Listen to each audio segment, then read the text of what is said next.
Price skimming is a pricing strategy in which a marketer sets a relatively high price for a product or service at first, then lowers the price over time. It is a temporal version of price discrimination yield management. It allows the firm to recover its sunk costs quickly before competition steps in and lowers the market price. Price skimming is sometimes referred to as riding down the demand curve. The objective of a price skimming strategy is to capture the consumer surplus. If this is done successfully, then theoretically no customer will pay less for the product than the maximum they are willing to pay. In practice, it is almost impossible for a firm to capture all of this surplus.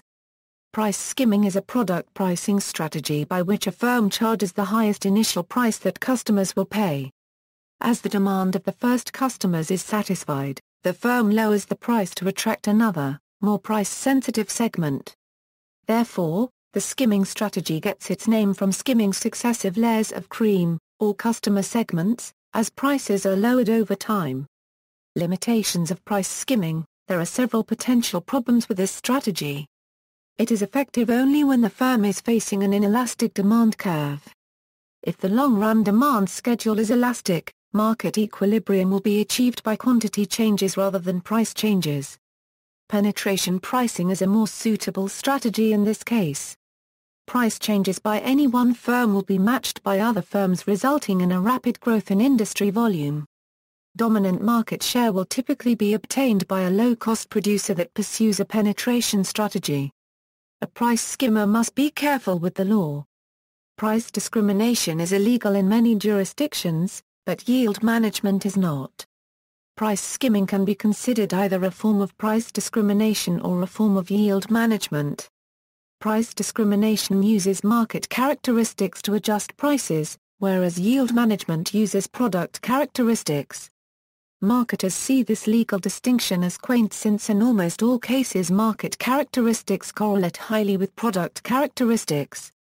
If using a skimming strategy, a marketer must speak and think in terms of product characteristics to stay on the right side of the law. The inventory turn rate can be very low for skimmed products. This could cause problems for the manufacturer's distribution chain. It may be necessary to give retailers higher margins to convince them to handle the product enthusiastically. Skimming encourages the entry of competitors. When other firms see the high margins available in the industry, they will quickly enter. Skimming results in a slow rate of staff diffusion and adaptation. This results in a high level of untapped demand. This gives competitors time to either imitate the product or leapfrog it with an innovation. If competitors do this, the window of opportunity will have been lost. The manufacturer could develop negative publicity if they lower the price too fast and without significant product changes. Some early purchasers will feel they have been ripped off. They will feel it would have been better to wait and purchase the product at a much lower price. This negative sentiment will be transferred to the brand and the company as a whole. High margins may make the firm inefficient. There will be less incentive to keep costs under control. Inefficient practices will become established, making it difficult to compete on value or price. Reasons for price skimming: price skimming occurs in mostly technological markets as firms set a high price during the first stage of the product lifecycle. The top segment of the market which are willing to pay the highest price are skimmed at first. When the product enters maturity, the price is then gradually lowered. See also, pricing, marketing, microeconomics, production, costs, and pricing, business model.